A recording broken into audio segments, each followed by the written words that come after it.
welcome everyone. I think this is our 12th webinar today on this Halloween night, and I am going to already get started. So the foundation of this Partner in Action webinar, it comes from the communication model Predator, Prey, Partner. And this is a body of work developed by my sister, Pat Kirkland.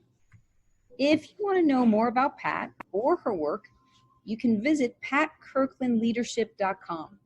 And I'm seeing people from North America and Europe and possibly someone even from Asia. So welcome everyone. Thanks for making this time today.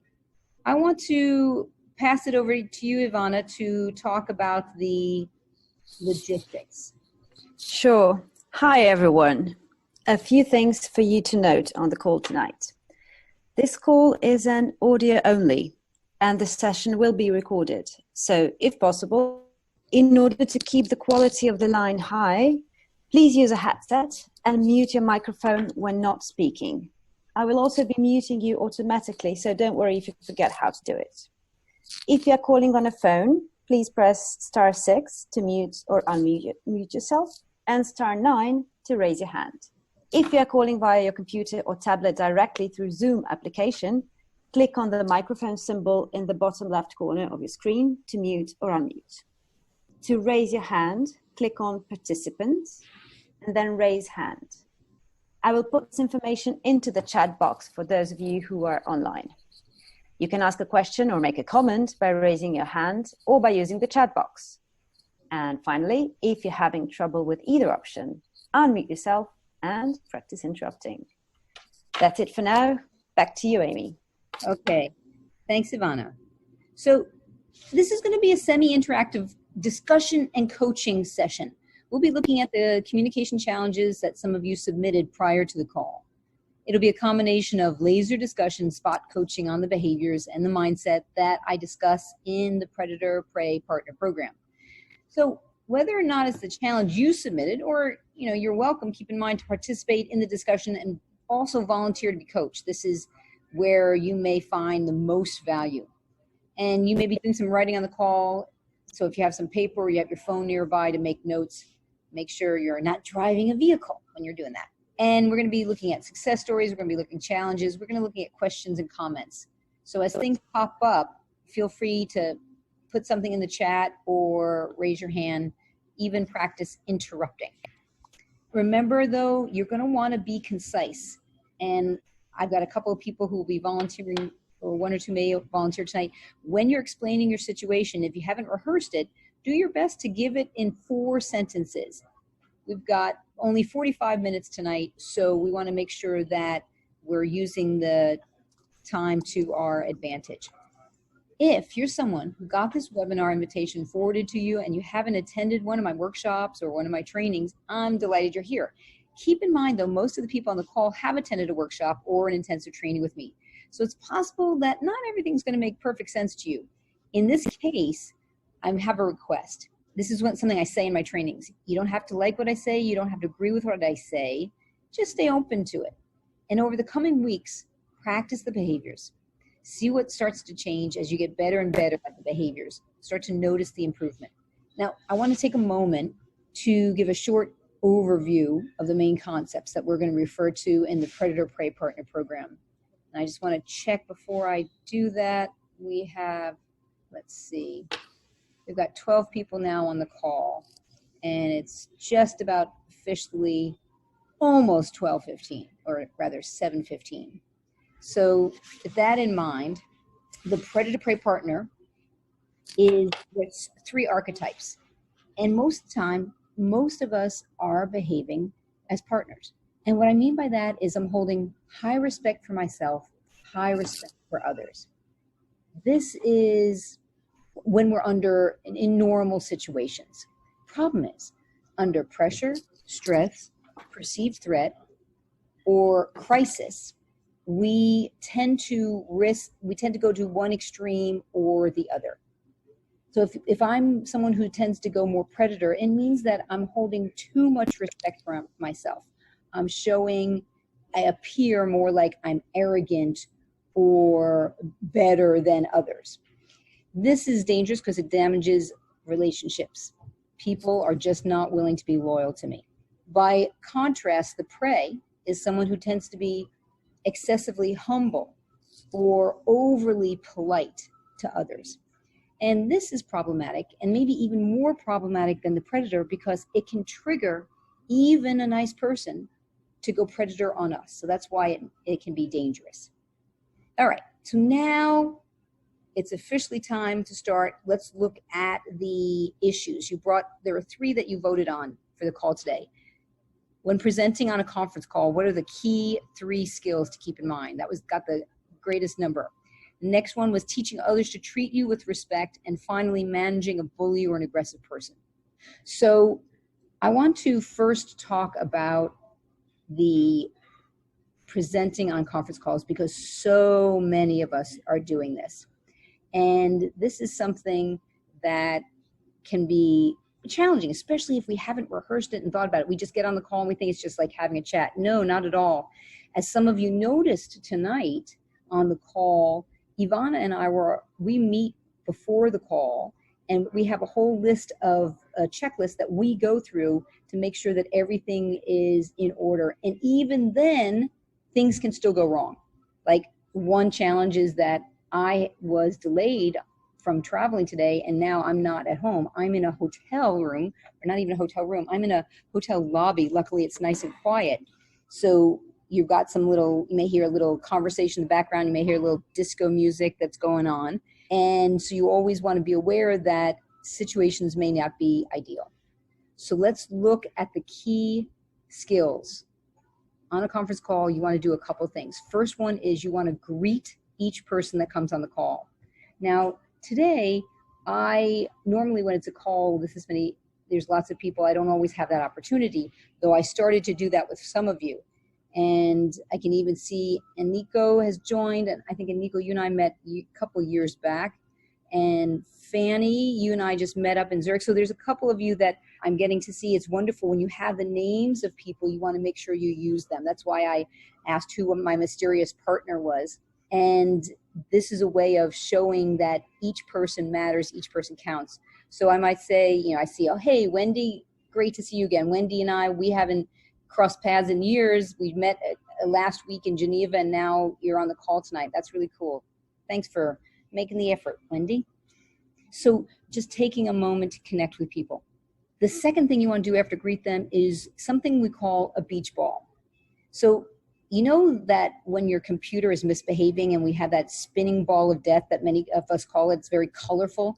Well, that comes from childhood. I don't know how many people in different countries and different cultures familiar with that beach ball. Certainly for North America, that's something that a lot of kids would have at the beach, and we'd kick around and have fun with it. Well, that's exactly what I mean by a beach ball. It's a way to connect with people. It's a pop of energy. So, like tonight, as I mentioned earlier, it's Halloween. And so I might say something like, hey, so let's do this right now. I'm actually it is one of my favorite holidays, Halloween. And I'd like to see who else, by a vote, raise a hand, send a text, who else loves Halloween. And if you don't love it, then my other question for you is, what cool Halloween costume may you have seen today? Now, granted, this is not a holiday that's as popular in Europe and other places in the world as it is North America, though it is growing. So let's see. Go ahead and send in the chat a Halloween costume that you've seen. Yeah, it's not our thing in Europe. I know, Enrico. And I have to say, I saw a couple people with painted faces on the tram today in Zurich, or rather in Geneva. So it's not, and I think it's happening a tiny bit. So maybe that's why, Enrico, you're wanting to save me here. No disguises, just black burgers at the cafeteria. Oh my gosh. And yet Fanny was saying it's too commercial. Yeah. Mm-hmm. Not my thing because not Swiss. Mm-hmm. Yeah. In Spain, it's becoming a big thing. Oh, that's good to know. True, it's growing for many years to go before it's really picking up. So, Eniko, one of the things you just did right now, let me point this out, and I want to go off on a very powerful tangent. So at first, Eniko, your comment was in a way to let me know it's not popular in Europe, in case I wasn't aware of that. And then now you're going full partner with me by agreeing with some of the things I said. And so you're, in a way, it's like making me look good. So well done, Iniko. Thank you for that. Okay, let's see. Mary Jane, you said I teach a PR course and ask my students to wear a costume that reflects a popular PR program. Always fun. Oh, that's hysterical. Thanks, Iniko. All right, great. So the beach ball is, if you're not somebody who is particularly, if you don't consider yourself funny, this is not a reason to think a beach ball isn't important. It's not about being funny or entertaining. It's about connecting with people. And we can connect with people in many different ways. If you've got bad weather, you might say, oh man, it's raining so hard today. I actually brought my paddle in to get from the parking lot to the building. Or you might say, man, traffic was so bad today. I'm glad I'm still in the office talking to you guys. So it's some little way to know that it's not just going to be your standard conference call. Then, so first step, greet the person. Second step, connect with some kind of beach ball. And you can personalize it to the individuals on the call, or you can make it general. And then the third thing is you want to state the agenda. So let's say, after I've connected with you guys, I said, hey, okay, welcome everyone. Really appreciate you taking the time. Today, our focus is reviewing Project X, confirming the budget, and identifying milestones. So let's get started.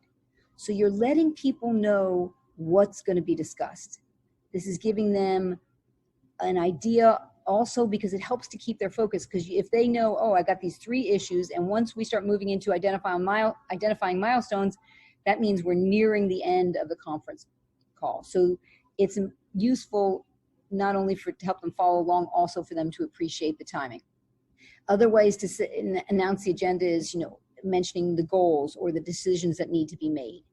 People's focus is distracted. You may even notice yourself, you may be checking email while you're listening today, or you may be feeding your kids at the same time, or who knows what you might be multitasking on. So you want to keep phrases, not full sentences, 12 words or less. And then the best thing you can do to really sound confident and competent is ending your thoughts with a downward inflection to sound really powerful. So in review, greet each person, connect with the beach ball, state the agenda. Even if you sent the agenda around, always state it verbally. Before we move into the next topic, I want to pause and see what questions or comments people have about presenting on conference calls, because there's a lot more to presenting than just those 3 things. So I want to wait a moment to see if people want to bring up examples, questions, concerns. Hi, who's that? Fanny. Hi, Fanny. And if you would talk really loud so everyone can hear you. All right, I'll try my best. That's good. From my experience, I think what helps sometimes is to have, like you have right now, like a visual while the people dial in. Yeah. Because otherwise you end up non-stop repeating the same, hello, welcome, la la la. Yeah. And sometimes if you have a large audience, you cannot do small chat with the different people. At the beginning, it's fine when they're 3, 4, but if you're expecting 20, 30, 40 plus, and it's a very good idea to have like a visual reminding people what the agenda or, what's expected, or a call to action for them.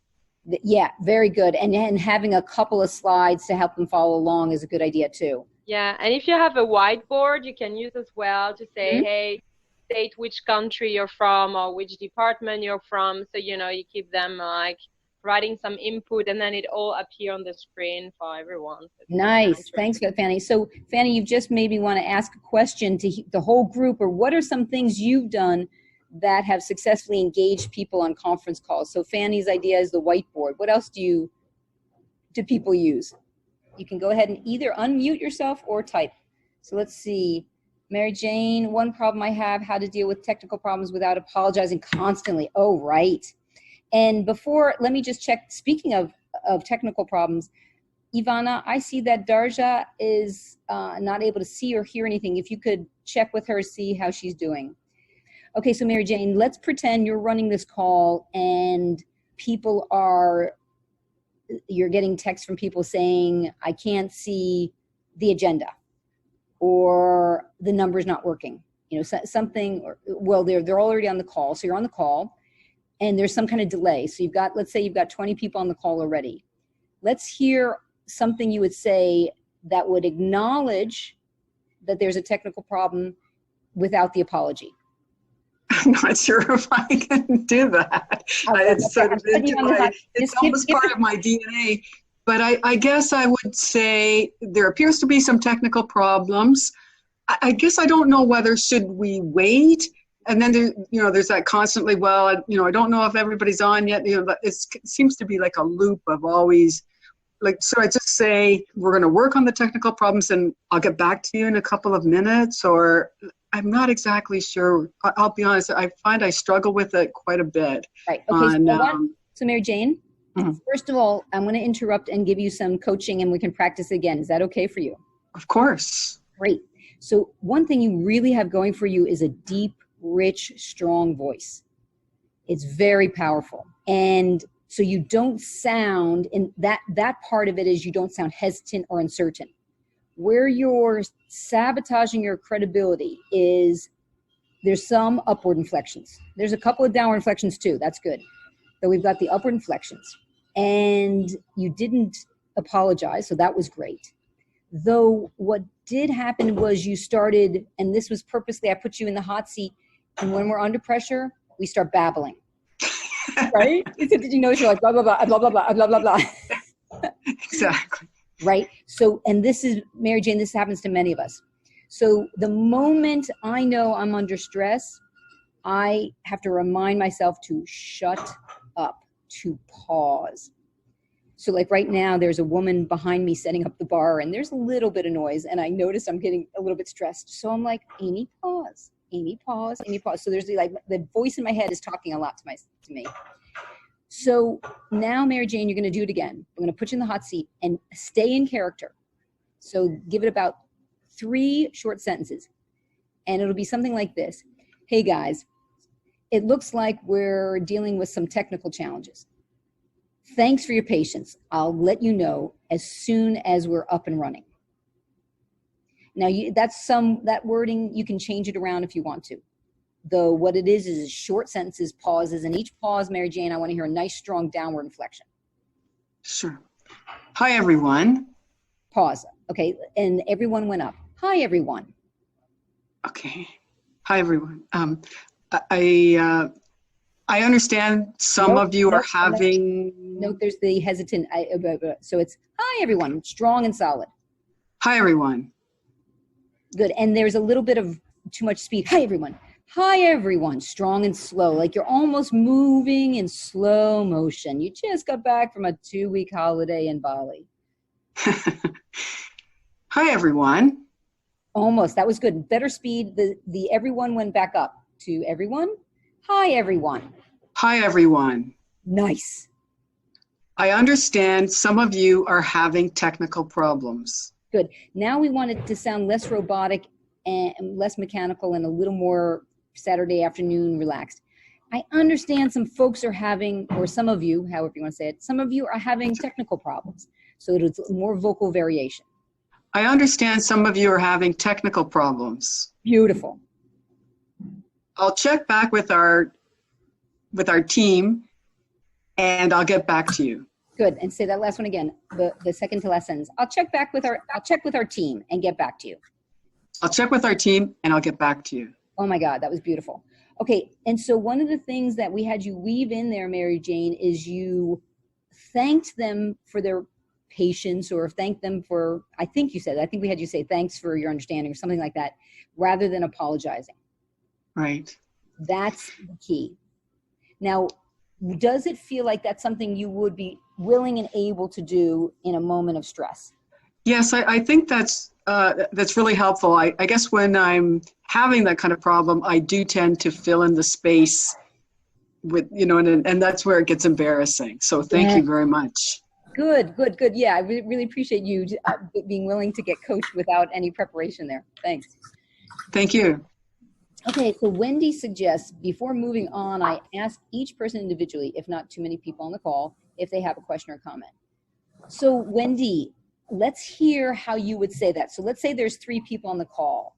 We've got Eniko, we've got Ruth, and we've got Mary Jane. So those are the 3 other people on the call. And Fanny, let's put Fanny on the call. So Fanny, Eniko, Mary Jane, Ruth. So Wendy, so let's hear how that would sound. Okay, before we move to the next item on the agenda, I just want to check with those on the line if you have any comments and questions.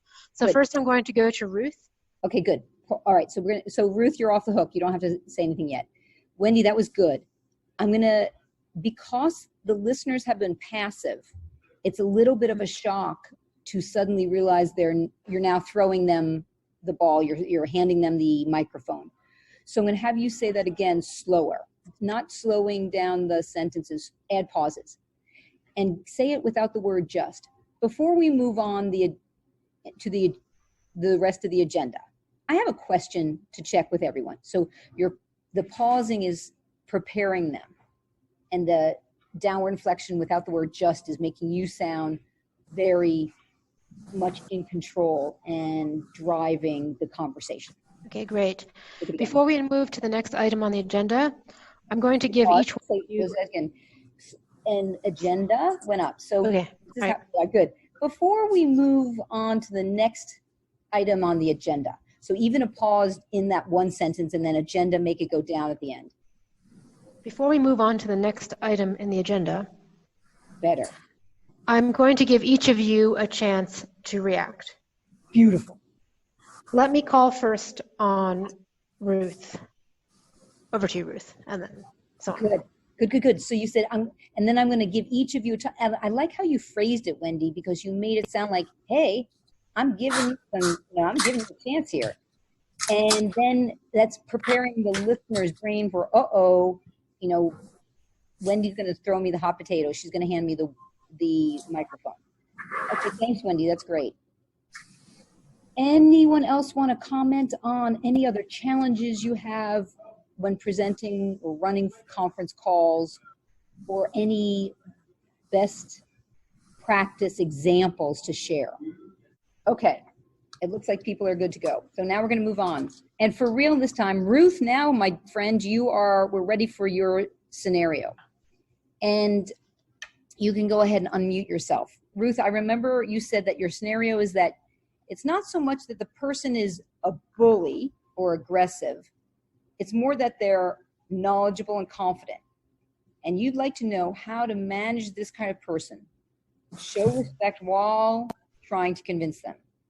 You said kind of a sales pitch to a well-informed customer. So this really speaks to the second bullet point of teaching others how to treat you with respect. Okay, so exactly. Great. So one thing I'm going to point out in the paragraph that you sent me, you said show respect while trying to convince them. I'm a big fan of removing the word try from our vocabulary. Unless, good point. Right? Unless you're going to say to me, Amy, try this delicious chocolate cake. Then that would be about the one time that the word try makes sense. And let me go off on this short tangent. The reason why I encourage people to move the word try is in order to sound more confident and more convincing, and also more honest and more truthful. Because if I say, hey, Ruth, can you give me a ride to the train station later? And you say, I'll try. Maybe, in fact, you just want to say no and you don't have the guts to say no to me. Or maybe you don't know if you'll be available with the car. So rather than either say no, Amy, unfortunately, I won't be able to. So be honest and speak your truth. Or you say, unfortunately, Amy, I don't know yet. Can I let you know at 2 p.m.? So that's one of the reasons or the ways you get around removing the word try. Let me pause a second because I just see a note from Ivana. You said we have one more question. Ivana, what's the question? Have I answered it or? Hi, Amy. No, Alan 4 says, hi, Amy, I have one. It's when you ask if there are any more questions. So, Alan 4, go ahead and talk to Amy. Okay. Unmute So yourself. we're going to pause. So, Alan, over to you. What's your question? Oh, I see you. Yeah, I see it there. Oh, that might be, it's not Alan. It's Nadia. Nadia. There we go. Hi there. Can you hear me? Yes. Tell us, Nadia, what's your question? Great. Well, no, it's similar to what you were saying. You were saying earlier that sometimes you can come across aggressive when you're sharing knowledge and confidence. Yes. And on my side, a big criticism when I'm in conference calls and so on, this came from my boss, is sounding like I'm lecturing others. And it's never my intention. Right. So wondering, how do you remove that tone, as it were? How long ago, when was the last time you were told this? Oh, July the 2nd. The reason I ask you that is because I've known you for some time, Nadia, and I know you've been very enthusiastic and worked very hard on this material. And I have to say, it's been months since you and I have had a chance to speak. And that's true. You still have, like Mary Jane, you have a nice, strong voice. And your pace was great right then. I suspect you might be turning the corner on this. The one thing I believe that will help, and anybody else chime in if you have a different opinion, I believe one thing that will help you, Nadia, and anyone else to not appear like you're lecturing is by adding pauses. Yeah. And letting yourself be interrupted. And no, there's a third thing. So pause, let yourself be interrupted, and pay attention to when someone else looks like they want to say something. Maybe they're leaning forward, the body language, or maybe they're opening up their mouth, or maybe they've actually said a word. Yeah.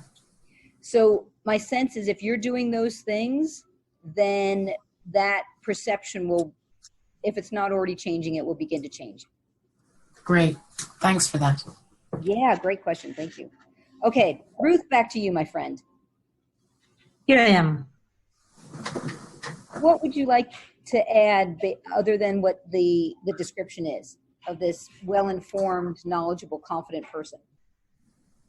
I think it's clear in your description, and you can understand what I try to say. It's not somebody that is bullying, or it's just somebody that really knows what they are talking, and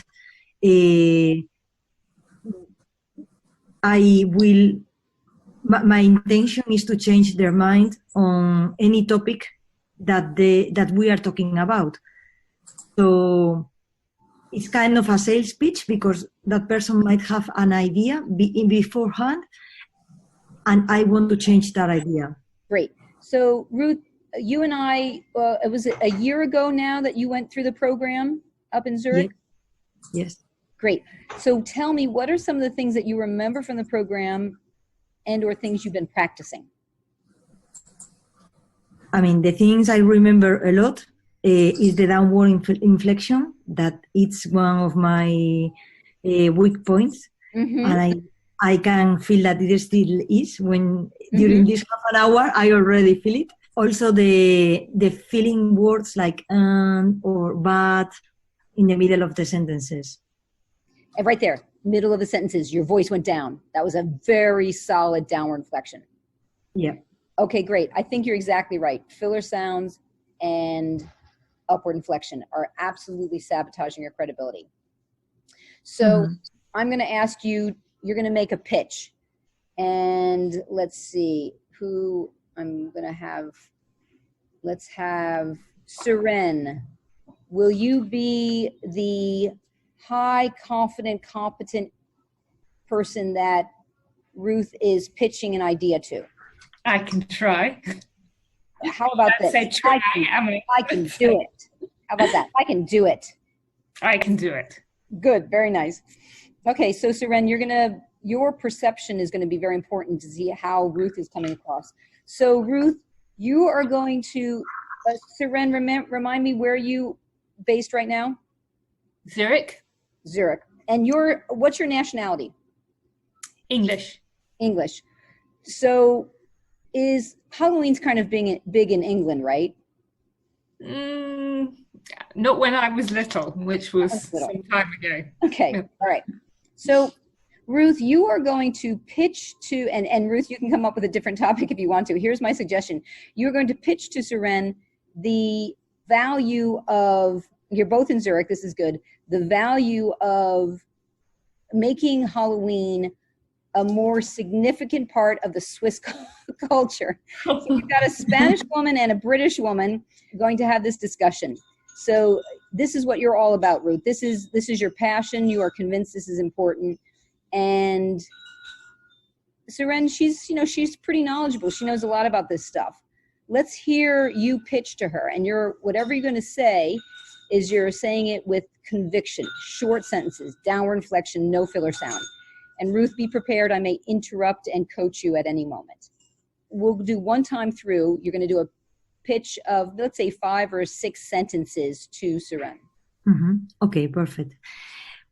One of the most important things, Seren, that we need to take in our minds, it's that Halloween, it's a good time for the children to meet other people in their neighborhoods. They will be able to talk to the neighbors and the children around. They will have time to meet other guys and play with them. It's a great opportunity for them to talk to new people and to introduce themselves to people in their communities. Excellent. Okay, good. So I purposely was checking to see if you were going to stop yourself. Okay. So Ruth, I'm going to ask you for you to give an assessment of how well you think you did on a scale of 1 to 10. If we want 10 is highly competent, how close were you and what was working for you? So how convinced I am that she is going to be convinced with my sentences? How convincing do you think you sounded? I don't know, 7? 7, okay. And what did you do or not do that made you sound convincing? To give more facts. You gave facts, good. What else? I was pausing, trying not to speak very quickly. Good. And I tried not to include like filling words. Uh-huh. But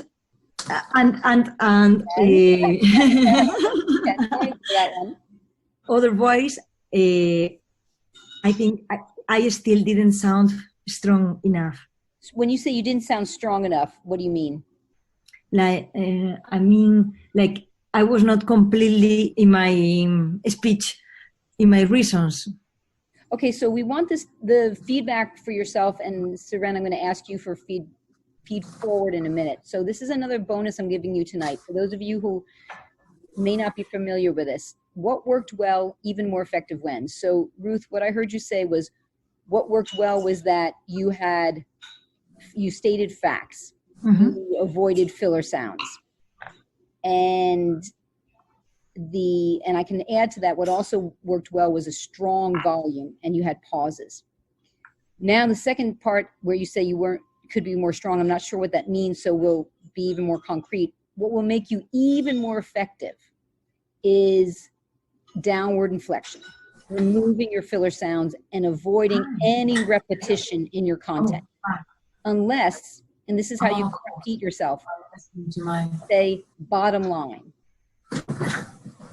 We'll have you add that last piece. So Seren, from your perspective, what specific, and it could be something I said or something new, what specifically worked well, and what do you want to see Ruth do more of to be even more effective, more of or differently? So I heard the messages, I think, quite loud and clear. Seren, I'm going to invite you to use that phrase. Ruth, what worked well was? Ruth, what worked well was clear messages about what it was you believed. And there were pauses, so it wasn't too quick. That I certainly had plenty of time to take in what you said. Mm-hmm. I might have wanted a bit more passion if I was going to be. So she'll be even more effective when? So give us that phrase. For me, you would have been more effective if I'd heard a bit more passion. Great. Siren, we're going to go off on a tangent here. I'm going to, instead of saying you would have been more effective if, because would have is past tense, if is very wishy-washy, as we say in the States. So I'm going to have you use this exact phrase.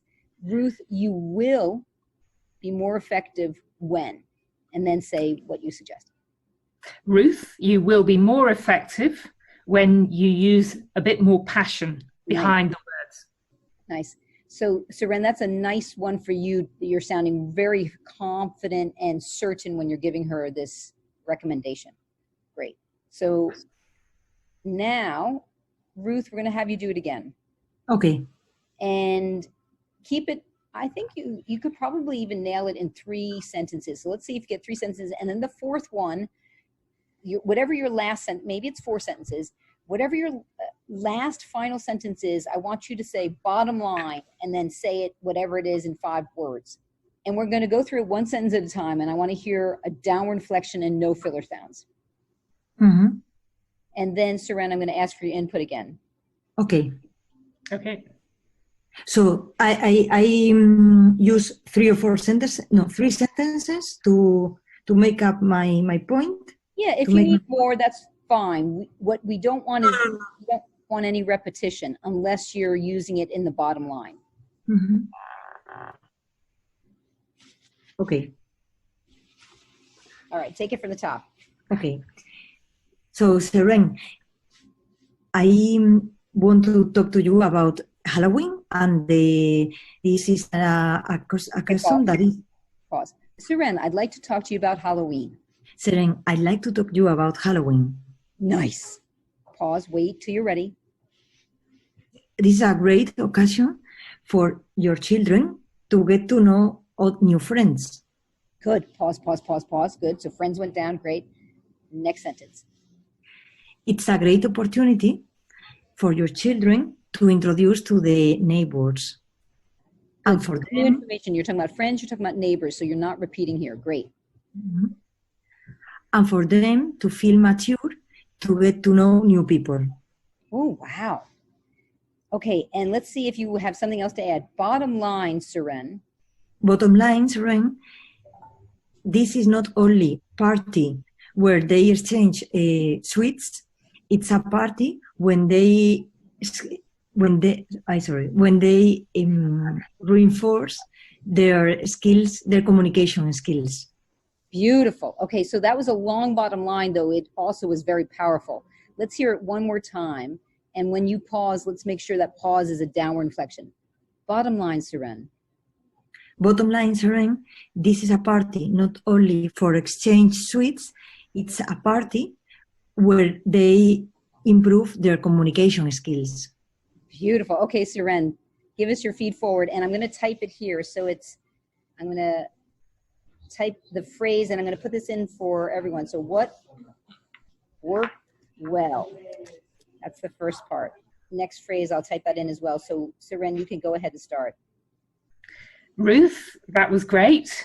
What worked well was the very succinct, clear messages. And what could work even better. There you go. There it is. When that is totally fluid. Go ahead and look in the chat. So you will be even more effective when?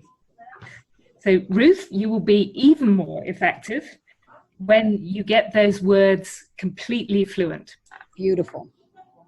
Okay, so Ruth, what are you taking from this practice in order to be able to pitch to a confident, knowledgeable individual? To be short and pause between the points. Mm-hmm. And to add a bottom line, summarizing the 2 or 3 points. Excellent. Okay, and that's the kind of thing is you want to practice that.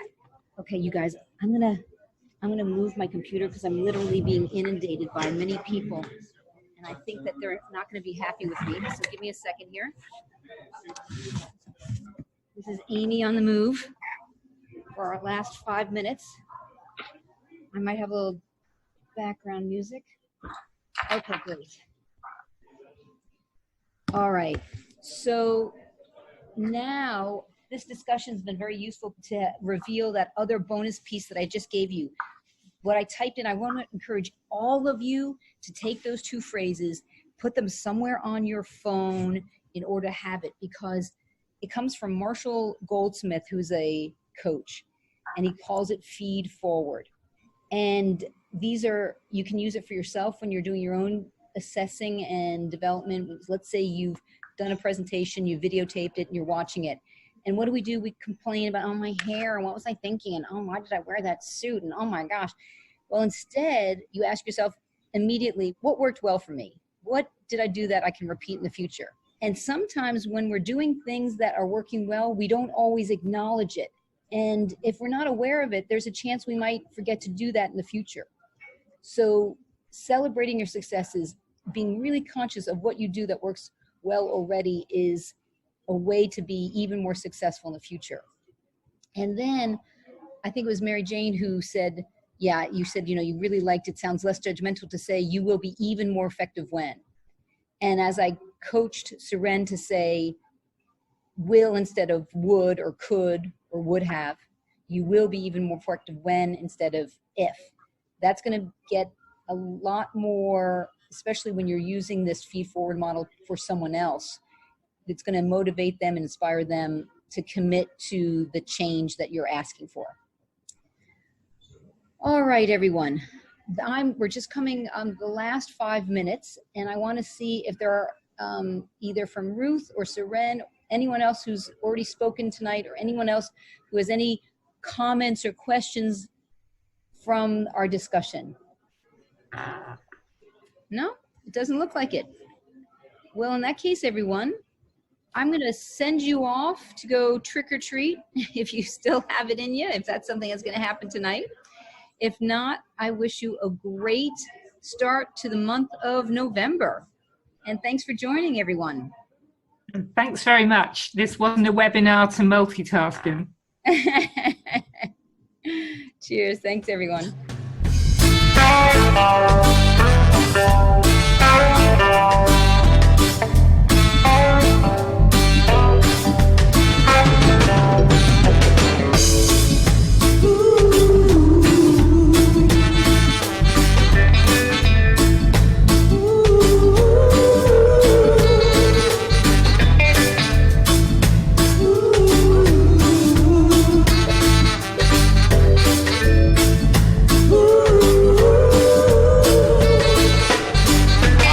Taking my land Jamaica, enjoying all the natural resources and breeze. When I looked up